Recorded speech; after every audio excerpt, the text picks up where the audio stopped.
The context and the timing of transformation matters quite a lot. Just because you can do something, it doesn't mean that you should do it. You really need good timing. Sometimes you may have a great idea to transform your business digitally, but it's not the right time for that. That is a key part when it comes to success of any transformation. When you do discovery and when you think about the future, it's not all about understanding what you're gonna do. Sometimes understanding what you're not gonna do. It's not like every single idea that you come up with is gonna prove right. In fact, I'd say that probably means that you're not pushing, enough. You really need to push for experimentation.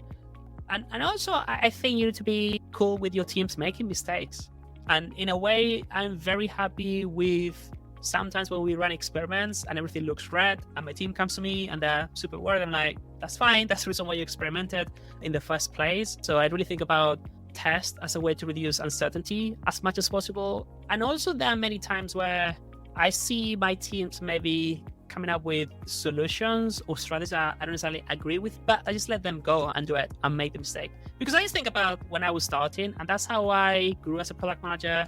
That's how I maybe got the product intuition that I've got right now. And I personally feel quite a lot that soft skills are way more important than hard skills as a product manager. And if you don't let your team make mistakes, they're not going to be able to grow. Creating great products isn't just about product managers and their day-to-day interactions with developers. It's about how an organization supports products as a whole, the systems, the processes, and cultures in place that help companies deliver value to their customers. With the help of some boundary-pushing guests and inspiration from your most pressing product questions, we'll dive into this system from every angle and help you think like a great product leader. This is the Product Thinking Podcast. Here's your host, Melissa Perry. Hello, and welcome to another episode of the Product Thinking Podcast. Today, I'm excited to introduce Jose Quesada, the VP of Product Management for Mobile and Web at American Express. With over 15 years of digital product experience, Jose challenges the norms of digital transformation, emphasizing thoughtful evolution. I'm thrilled to dive into how his innovative strategies have transformed membership value in the digital finance space. But before we talk to Jose, it's time for Dear Melissa. So this is a segment of the show where you can ask me any of your burning product management questions, and I answer them here every single week. Go to dearmelissa.com and let me know what's on your mind. Hey, product people, I have some very exciting news. Our new Mastering Product Strategy course is now live on Product Institute. I've been working on this course for years to help product leaders tackle one of the biggest challenges I see every day, creating product strategies that drive real business results. If you're ready to level up your strategy skills, head over to productinstitute.com and use code LAUNCH for $200 off at checkout. Here's this week's question. Dear Melissa, I transitioned from an SVP of product role with strong growth to a CPO position at a PE-owned company managing 3 B2B solutions, 1 growing learning business and 2 declining mature products suffering from years of underinvestment and poor product management. The company operates with an engineering-led, sales-driven culture where the CEO constantly shifts priorities and expects immediate growth, while the board focuses on EBITDA for a 3 to 4 year exit. Despite having no product operations discipline and dealing with constant firefighting from poor releases, I'm trying to implement rigorous product strategy processes, but leadership wants quick wins presented in just a few slides rather than data-driven validation. How can I successfully transform this organization to become more product-led, manage CEO and board expectations about the time and tough decisions required for the real change, and survive this challenging transition as other CPOs have done? Well, this certainly does not sound easy, but it does sound like a common problem. I think the issue is when you start to take over a company that is in a challenging spot, people want it to turn around very quickly. And your job here is to sift through the noise and try to set realistic expectations. But a big part of this as well is trying to find out what you can realistically do to help turn it around now, if you can, or versus later. So your job here is to sift through the 2 businesses, 3 business lines, it sounds, and try to figure out, are these actually growing or is there any growth potential in them? Are they declining because of things that we can fix? Or are they declining because markets have changed or people are moving on to different solutions or they're obsolete now? You want to really look into those different things and try to figure out if there are quick wins that you can do to turn these things around. And everybody's going to have opinions. So you want to step back from the noise and try to figure out, where do we place our bets? Now, when you're starting in one of these positions too, it's not bad to have quick wins. Sometimes we say, hey, let's really focus on this really long-term strategy. But if you're in a PE-backed company and they are trying to exit in a 3 to 4 year timeline, you do need to get some quick wins. We have to see if we can return it to growth or turn it around into a growth product in that timeline to get investor expectations up and to exit for what we want. So that's your mission. And as crazy as that sounds sometimes versus build a long-term holistic strategy for our product, we have to work within our bounds. So one of our constraints is that we are going to exit in 3 to 4 years with a certain multiple. How far are we away from that right now is what you should go and learn from your investors. Where are we right now? What do these businesses need to look like in order to get the return that they expect? From there, you're going to work backwards and you're going to try to figure out what do we do now versus what do we do later? And how do we work our way up to that 3 to 4 year timeline? Then you're going to go revisit the product and start to look for the options to do that. And that might involve putting together this nice 3 to 4 year long timeline of product strategy and your vision and what you want to do and work backwards from it. That's what you should be doing. But you also have to be realistic and you have to earn trust. When you're a new CPO, it's really important that you earn trust from your board and from your CEO. So you do want to demonstrate some quick wins. You want to get some people onto your side. So I wouldn't dismiss that. What can you do that could show some momentum, some quick wins? It also sounds like the team has had a lot of poor releases. You need to turn that around. You have to reset expectations that they can ship. So can you carve something out that might be meaningful? Maybe it's not the most meaningful thing you've ever done, but a little bit meaningful to gain that trust, to show some momentum, to get the team a win so that people can back off and then see your strategy and your plan. That's a big part of this. Everybody's going to want you to go faster, especially in the age of AI. Everybody wants to go super, super fast, right? You have to come back with realistic expectations, but you do have to keep in mind that you have to earn trust. So what can you do to earn that trust so that you earn the right to set those realistic expectations, to set that great product strategy, and to be able to move the company more towards a product-led direction? That's really what's going to be there. So one of CPOs that I really admire, he told me about a story where he went to the sales team. It was a very sales-led company. And he asked at the beginning, hey, what's one thing that you've been asking for forever that you think is going to make a difference in sales that will help you close sales? Show me the data that we could do. And when they told him, they said, oh, we've been looking for this thing for the last 5 years. We keep asking for it. But the old CPO was going, oh, no, we can't do that. We have to follow my process. You're not allowed to just throw things over here. We have to follow this process. We have to look at the long-term vision. And what he did is he looked at it and he said, you know what? That makes total sense. Is it the most important thing we could be building? No, but it's pretty quick. It's pretty easy. It'll take a team. Let me just do this to garner goodwill. And he shipped it. It helped people close sales. And the sales team loved him. And the head of sales became his best friend. And then they worked really well together to put together the rest of the strategy that eventually allowed them to exit the business for what they wanted. So that's what you have to look at. Sometimes we make concessions over what's perfect to garner support and to help deliver wins and to get that trust. And that's the most important part about being an executive, building that trust, making sure that you work well with others there. So that's really what I would look at. Maybe there is something here on the quick wins. Can I evaluate them and just get that next step to say, hey, we got a win here. We made some money. We did something good for our customers and it helped the team ship and it made people happy. What's that? Can you do that while you're looking at the long term? That's what I would really focus on. So I hope that helps and good luck in your mission. Now it's time to talk to Jose. Welcome, Jose. It's great to have you on the podcast. Thanks for having me, Melissa. So I would love to hear a little bit about what drew you into the field of product management. Very good question. When I was a kid, I was always fascinated by technology and the important effect it could have in people's lives.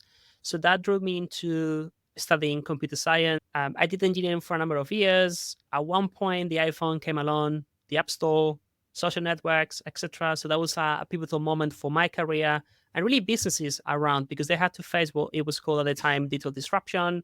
So I didn't really know it at the time, but that really piqued my interest. I found a job looking after digital strategy and mobile payments for a bank in London. And that was really my first attempt at being a great product manager. And now you're running web and mobile at American Express. What led you to becoming the vice president there? What was your journey? So right now I lead the product strategy for mobile and web. Really what that means is my team accelerates the vision that we've got for the two channels, so that is americanexpress.com and the Amex mobile app that is available globally. We also create the frameworks, tools, the standards for everyone at Amex to create great customer experiences.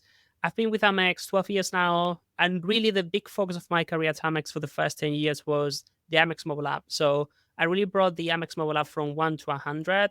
And one of the things that we realized during that time is It's not just about continuous delivery. Obviously, that is important, but you also need to think through the future. So, from a very early part in our journey with the app, we realized the importance of investing in product strategy. And that really led me to the role I've got today, and not just looking after the strategy for the app, but also globally for the website. When you think back to building the app, which I use, by the way, I'm an Amex customer and I think it's Good. awesome. Going from 0 to 100 with that, what was your process for really understanding, your users? How did you think about testing and bringing everybody into more of this new digital age? So I will call out two things.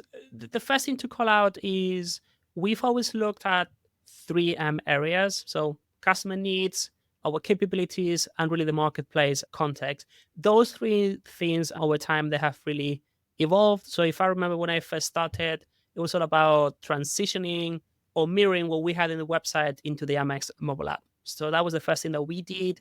We then moved into, okay, how can we establish the channel to really drive engagement? When we drove the engagement and we had customers there, how we could get the channel to really be a growth asset for the company, etc. But one thing that we've kept using time and time again, I'd say is very important for any product manager out there in the product toolkit, is experimentation. And not just experimentation for the ongoing enhancements of your product feature, whatever you look after, but actually really as a very good tool to prove and disprove your product hypothesis. Yeah, I think experimentation is so key. And it's great Yes. to hear that you're using it too. When you were thinking about your philosophy on digital transformation, having seen a lot of this evolve at Amex, how has your take on it changed over the years? What have you learned? So I've learned a couple of things, and actually, my philosophy hasn't necessarily changed that much. But let's start with the things I've learned. I've learned that transformation is different everywhere, and it's different because every single industry is different. Also, the context and the timing of transformation matters quite a lot. The other thing I've learned is just because you can do something, it doesn't mean that you should do it. So it's not as simple as just build it and they will come. So you need that customer demand, you need the enablers, and you really need good timing. Sometimes you may have a great idea to transform your business digitally, but it's not the right time for that. Now, the things that have not really changed, and I guess those are my principles when it comes to digital transformation. Data is super important. So you need to have insights driven strategies. You need to have a clarity when it comes to the vision and that alignment with leadership, communication with stakeholders and partners. That is a key part when it comes to the success of any transformation. I've mentioned experimentation before, but truly, I really believe that you should be proving or disproving your hypotheses all the time. But yeah, I always go back to those 4 or 5 principles. I think those are super strong principles too. So I've worked with so many financial institutions going through digital transformations. And I think one of the hardest parts, kind of where you sit across web and mobile, because there's so many different parts of the business that have a stake in it, right? Like when you open Yeah. the mobile app, it's like I want to see my different credit cards and my rewards and everything around it. And I found that that's been so challenging for companies to think about, like if a mobile app or a platform, how do you think about like balancing stakeholder requests, and how do you still also maintain like a strong long-term vision that's in the interest of the customer, so it doesn't become like piece everywhere? How do you think about that philosophy? So we've come a long way at Amex when it comes to that. So we are very much aligned with business outcomes and really business partners right now. But the two things I would share, one is we enable through that the structure that we've got. So we are really organized around journeys, not around channels. So people have got value streams and they're responsible for a value stream across the two channels, that is mobile and web. Those teams are more focused on short to mid-term business outcomes. But we also realize that we need to have a team that sits horizontally, who's really responsible for the overall product strategy and is more focused on the future and really keep pushing the envelope when it comes to the experience, the framework that we've got, etc. And that happens to be my team. And I'd say that ultimately, it's not really about balancing the product long-term needs with the business and outcome needs. I think those two need to become the same thing, really. And you can do that through co-creation, alignment of OKRs, and really outcomes, which I think that's been an area where we've improved quite a lot, the way in which we do product development by focusing on outcomes rather than outputs. When you're talking about the co-creation part, so many people struggle with setting goals. how to manage that across teams. How do you think about the co-creation of goals, the co-creation of outcomes, and bringing people into the folder? So you need to start with a vision that needs to be ambitious and something that you may want to get to within the next 2, 3, 4, 5 years. From that, you probably need to immerse yourself and your team in data and anyone around you who's got a stake on what you're trying to achieve. And from there, really come up with some hypotheses on what you want to drive. And ultimately start with, we want to drive this outcome rather than we want to do this thing. And when you start with the outcome and we want to drive, for example, I don't know, let's say acquisition revenue, that really drives the set of things that come after, which is how do we get there? I think the problem in many organizations or many teams is they start with the what they're going to do rather than the why and what they want to drive to start with. So I would start with really the vision. What is the opportunity or what is the challenge that you want to address or really exploit, really look at data and come up with a joint statement when it comes to these are the outcomes that we want to drive. And when you start thinking through how you're going to solve for those, how you're going to drive them, just bring your partners along. They need to be there. I like the way that you're thinking about involving them. So when you mentioned data as well, that's a huge piece of what the hot topic is around these days, which is AI.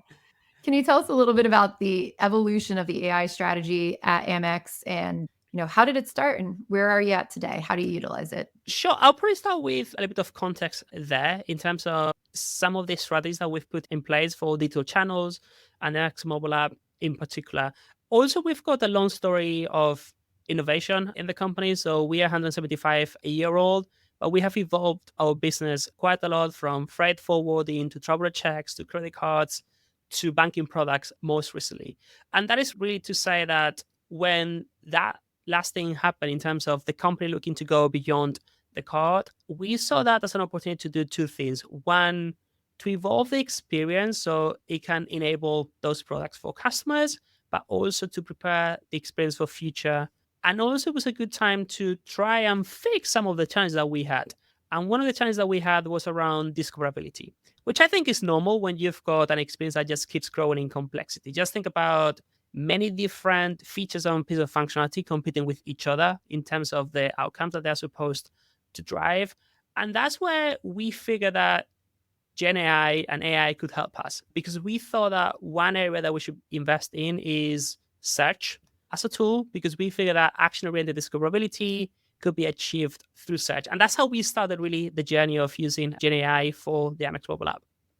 And how does that work with search? Where do you apply it? How do people interact? So the way in which it works is as a company, we are very committed to servicing excellence and also customer-focused innovation. So we figured that was a very good technology to make the servicing experience for our customers better. As I said, think of it as that is something that consumers use day in and day out. So it's a bit of an interface that we are very used to use. You can use it from the Amex mobile app. And what we do, you input a query, whether by typing something or using your voice. We will use your intent. And this is where Gen AI will come into the picture. So truly understanding what you are telling us. And the other place where it comes in the picture is we've got a model that really looks at historical data when it comes to your behavior across digital channels or the customers of American Express, the key questions that we get in the call centers, etc. And you put all of that together. So when you go to the app and you type, I lost my card, we're like, okay, what you need is actually to freeze your card in case someone has taken it and you need to get a new. And I think what we are very pleased about is the very quick success that we've seen for search. In the app, we've got 40 million people who has access to it. We see in excess of 1 million customers using it. And more importantly, we are now virtually able to answer every single question that you've got. Wow, that's really cool. And I love that so many people are actually engaging with it too. Yes. Yeah, which is fantastic. What have you been able to understand, like user intent, and how are you learning about your customers through these AI interactions? So I personally love this feature because of a very simple reason. It is the one feature where you don't have to make assumptions about what customers want. They are telling you. I really wish that throughout every single customer journey that we've got out there, customer will be telling us, this is what I want. You always have to make assumptions. But this is one that you can go back to data and see what people told us. And so we've learned things like customers don't think of certain needs the same way that we think about them in terms of the language that we use, the terminology that we use as well. We've learned that search is temporal. And what I mean by that is it's not just about meeting your needs with American Express, but what is going on in the company also influences what you are looking for. And what I mean by that is we're a company that really goes beyond car products. And I'd say that's one of the pieces of our value proposition. So when we've got big bands going, we see a spike in people searching for our member week or shop small. So I would really call those two. So the fact that sometimes you think that customers think of features the same way that you think, but they don't, that they use a different language altogether. And the other one of the fact that the search terms, the things that are being searched for, those change over time as well. That's really neat. And it also shows like how your experience too goes across all these different parts of Amex. And I like that this search band kind of brings it all together because it's the different business lines, right? The different, banks versus experiences like you're talking about. It sounds like it bridges it all together and makes it very easy to navigate. Yeah, so what we really try to do is, and going back to my point around the strategy that we put in place for the Amex mobile app and really planning for future growth, the two big changes that we made along many other things obviously was search. And this is where we are reactive to our customers because they tell us what they need. And we give it as a tool where you can just ask for anything. And we'll try to put in front of you the content, the features that we've got available to you. But another thing that we did as well is we created a customer overview. And this is where we have been very proactive. And we tried to bring on the one screen the whole value proposition of the company and really try to anticipate your need every time that you log in. When you're thinking about those proactive strategies versus reactive strategies, what's the difference in the way that you think about them conceptually, how you build them and test them? So the way in which we build and test them is not that different, really. And I think it's important to be rooted on a framework that you trust, that you keep going back. And maybe the things to share for people around that framework that we've got is we are very big on always having a north-south vision in terms of where we want to get to. We spend a lot of time, not just us as a product organization, but also with partners, looking at data and really understanding opportunities or challenges, right? Sometimes you've got opportunities, sometimes you've got challenges.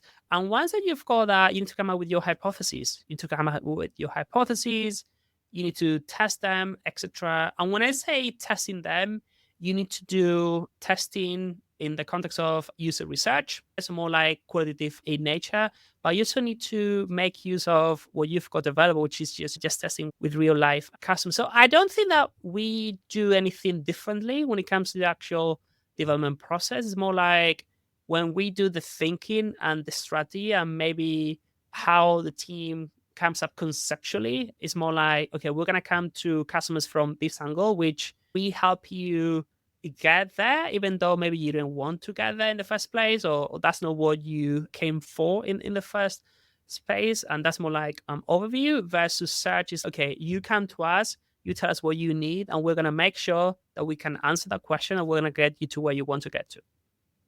It's like the whole first part is kind of like, you don't know what you don't know. You're not trying to solve your own problems. Let us understand your needs and flip it back out there so that you can navigate this more easily. When you're looking at your AI strategies too, going forward, a big topic of conversation these days as well is, with Gen AI, does everything turn into like a chat? Does it all turn into prompts? How do we think about it, other workflow experiences? How are you taking the ways that we interact with our products and with our screens into account when you're thinking about your AI strategies and your experiences? So I'd say that's one of the biggest trends that we've got right now in the industry, which is not just the fact that Gen AI is here to stay, but how much it is influencing the expectations from people, and also how much is, in a way, really pushing user interfaces. Will chat interfaces become the norm in the future? Will we just use agents in the future? I don't know, but I think what that shows is you need to keep looking at what's going on outside in the marketplace. And you probably need to have in your product development process the ability to play around with those ideas as well. At Amex, what we do is we've got this dual track where we always have at any point in time running discovery and delivery. So delivery is very much like the next 12 months, very much focus on short to medium term business outcomes, versus discovery is about trying to understand the future, right? And working on the new user interface for the app. That may be something that we look at. Probably the important point to make there is when you do discovery and when you think about the future, it's not all about understanding what you're gonna do. Sometimes understanding what you're not gonna do. It's not like every single idea that you come up with is gonna prove right. In fact, I'd say that probably means that you're not pushing enough your thinking. So yeah, that's the way I think about it. Yeah.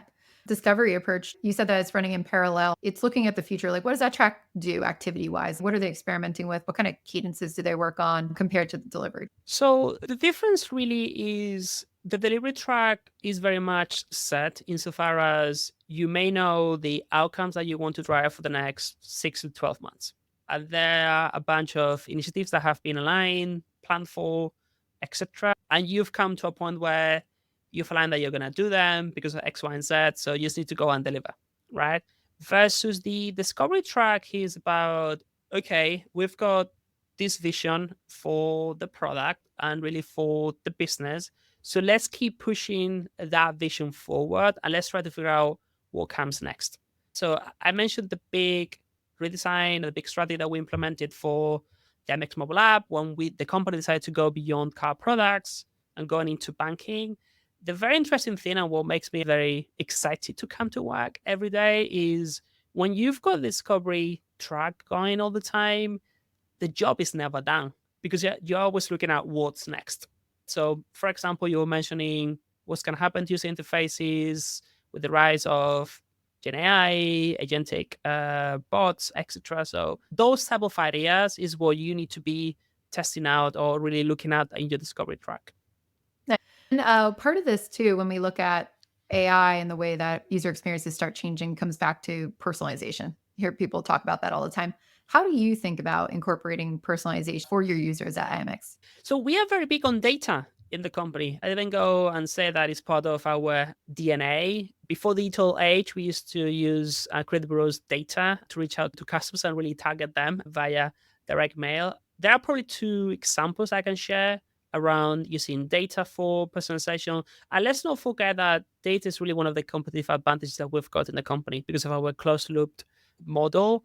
Now, we've got a program called Member Get Member. I think of it as a referral program where you go and you recommend an Amex car product or a product to a friend of yours. So we really use data and personalization to personalize the incentive that we give you. So you go and recommend that product to a friend of yours. And that varies in terms of whether you get points, cashback, and really thinking about you as a customer and what you're interested in. And Member Get Member is one of the most efficient acquisition channels that we've got in the company. Now, an example is more customer centric in terms of a digital experience per se, and is very sticky with our customers is Amex Offers. So Amex Offers is the program that we've got that is linked to your card. It is, and it gives you offers from many different merchants that you may be interested in. So the way in which we use data there is really to personalize the offers that you get to see. So we think about the whole universe of offers that are available, and we'll put in front of you those that we believe are more relevant to you at any point in time. That's really cool. I definitely use the Amex offers all the time. Yeah, you're not alone, let me tell you. Yeah. And I love that you make it simple with you. There's a lot of other credit card portals I know that you have to go to the page and remember to do that and then click through and then go check out. You can really tell like user experience has been thought about where it's just add it to your card and go shop as normal, but you might be able to browse and see if you get something extra. I think that's like a very delightful experience compared to what I've seen in other places. It is. It's a one tap to save an offer to your card. And I'd say that simplicity is one of the key traits of a great customer experience. Mm-hmm. I agree. Definitely. So when you're thinking about this digital transformation, especially introducing AI, you've been on this journey for a while at Amex. What do you look at as the capabilities that you need to build internally to be able to successfully navigate both of these things? Like one, that shift to AI, start to incorporate it well, start to think about how do we actually use it? And then also the digital transformation in general, move a company that's been around for 175 years, which is really cool, right, into a more modern software age. What are the things that you really focus on, the pieces that you want to build out? Okay, I'm gonna say something that maybe is a bit unexpected because the technological piece everyone will look at and they'll probably focus on. But I think it's very important to understand the data that you've got available. The reason why Mm, I say that is this technology is only as good as the input that you provide in the first place. So if you don't have a very good input, the output is not going to be great. So I think what we need to start is you to have a strategy around content and data, make that available. You may even think about cleansing some of that data and content as well. That would be one thing. The other thing is about the enterprise mindset and also the mindset in terms of many of the things that you've got around you are all of a sudden become an asset, right? So I think really going back to a summary of key things to focus beyond the importance of models, the technology you're going to use, etc. I'd say having a very clear data and content strategy.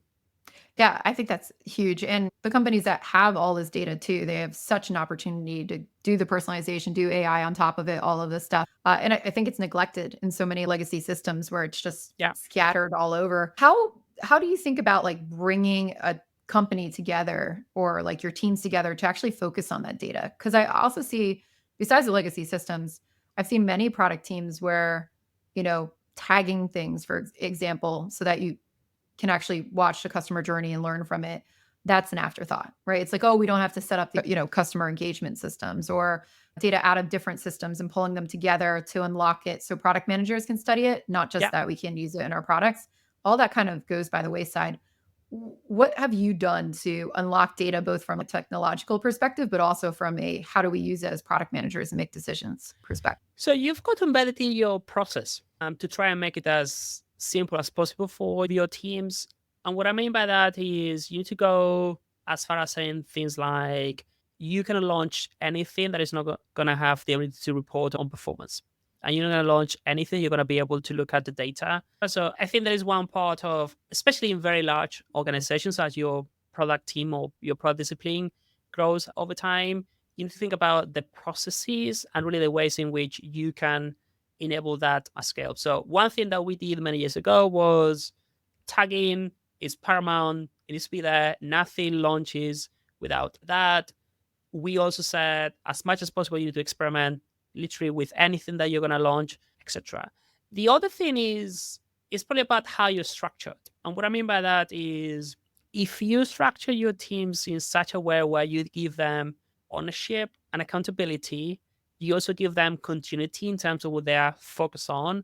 I think it's a lot easier for them to really know their data, their performance, and just make it part of the way in which they operate as a product team. If you are just churning out teams and they're changing focus all the time, etc., I think it's difficult to build that expertise. I also think it's difficult for them to feel attached to what they are working on. Versus if you say, hey, this is your value stream, this is your outcome, you product design, analytics, engineering come together and you drive that. I think you create something very special that not only applies to how they use data, but I'd say the overall quality of the product.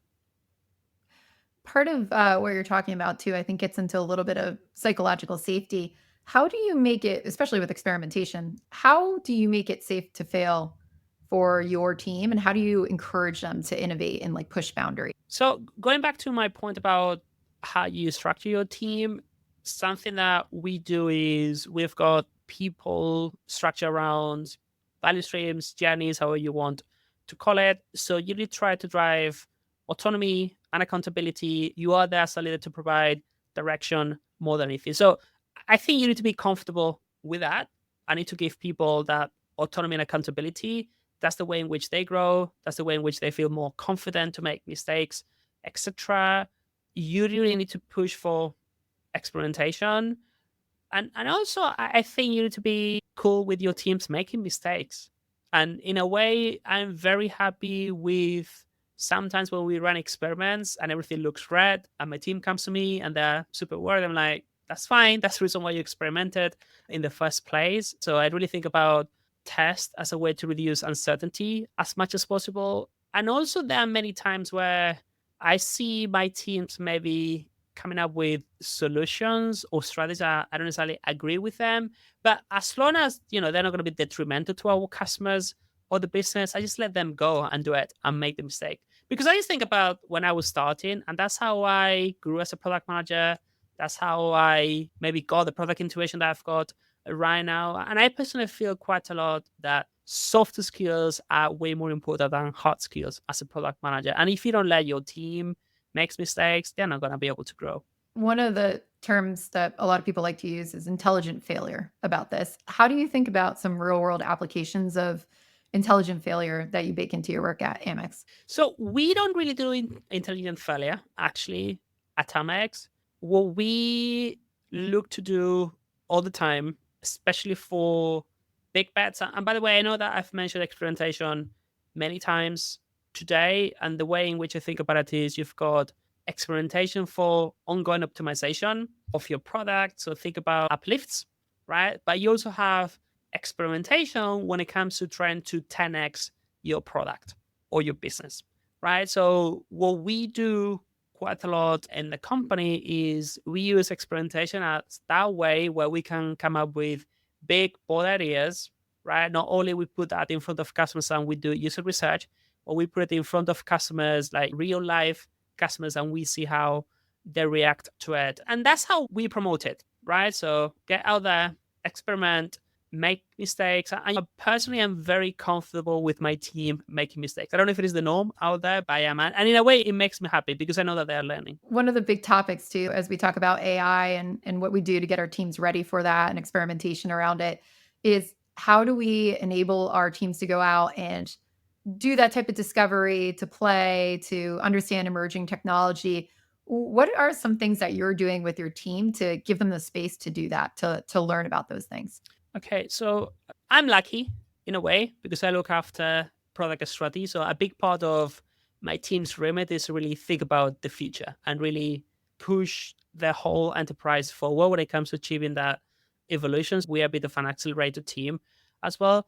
Having said that, what we promote is every time that we've got a team meeting, we've got time where we think about product strategy, innovation. We also have an enterprise-wide product club where we set up a forum where we can get people to develop new skills. We bring third-party speakers, sometimes other companies, etc.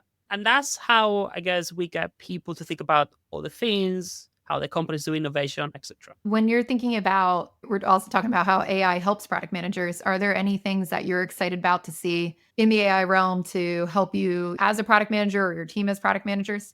We will have to see. So I use AI quite a lot on the personal front, and it's just amazing how much it keeps evolving. I'd say every other day. So I just need to see how that translates into maybe some of the tools that we use and how it's going to help us do our job even better.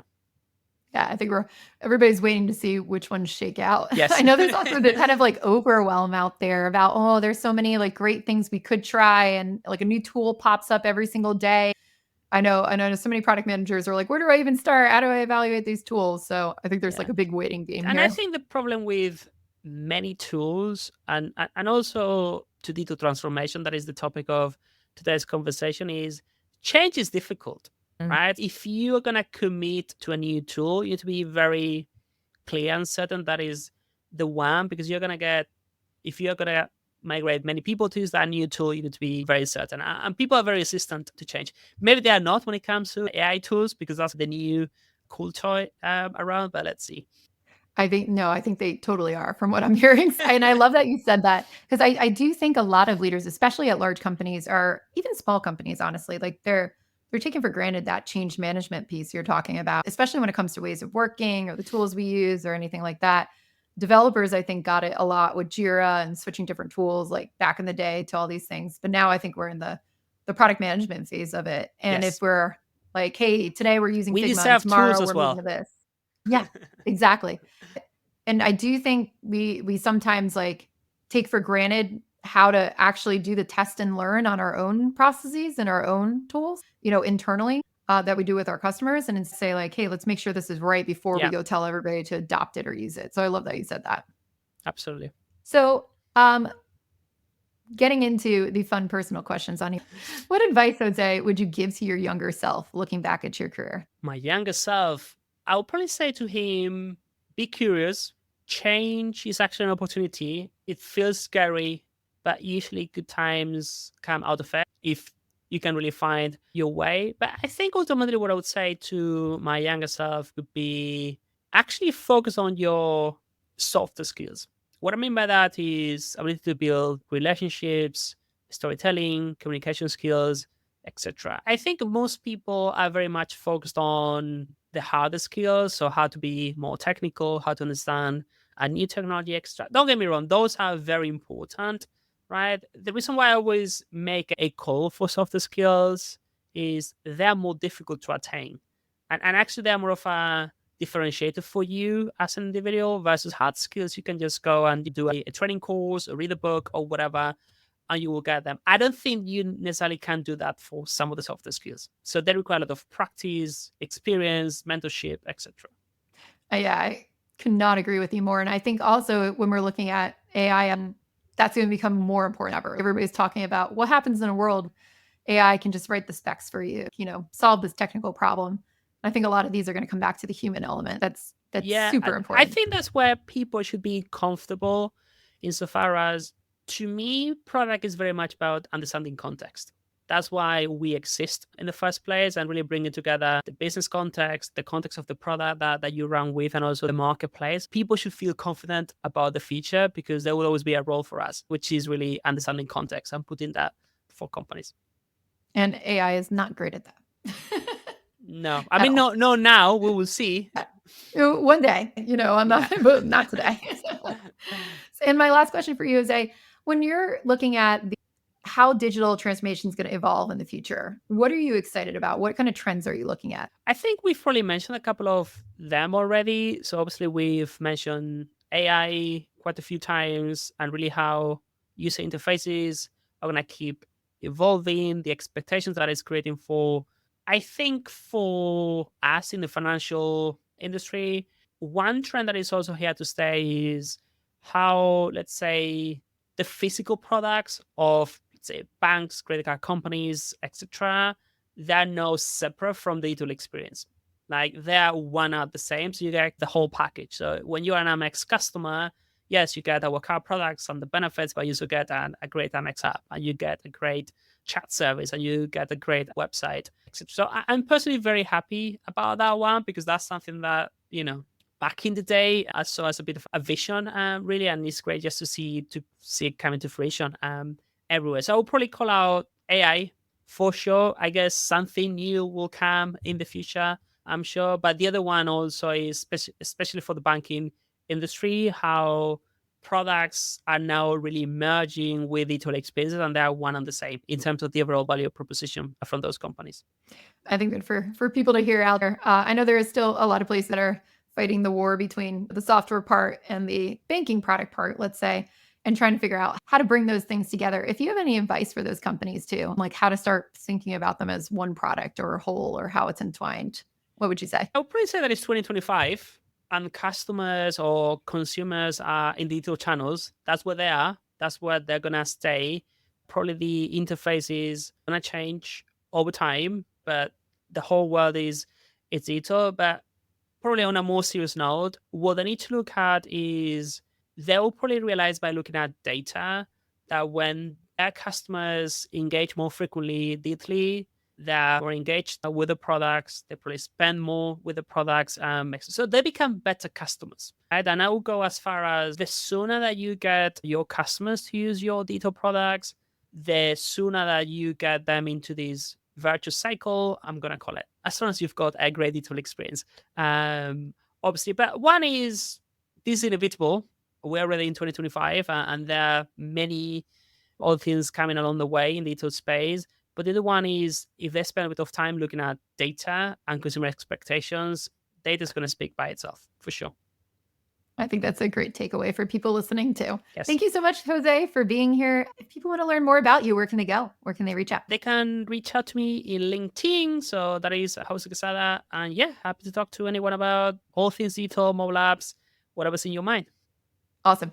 And we will put all of the links to Jose's LinkedIn and also Amex on our show notes at productthinkingpodcast.com.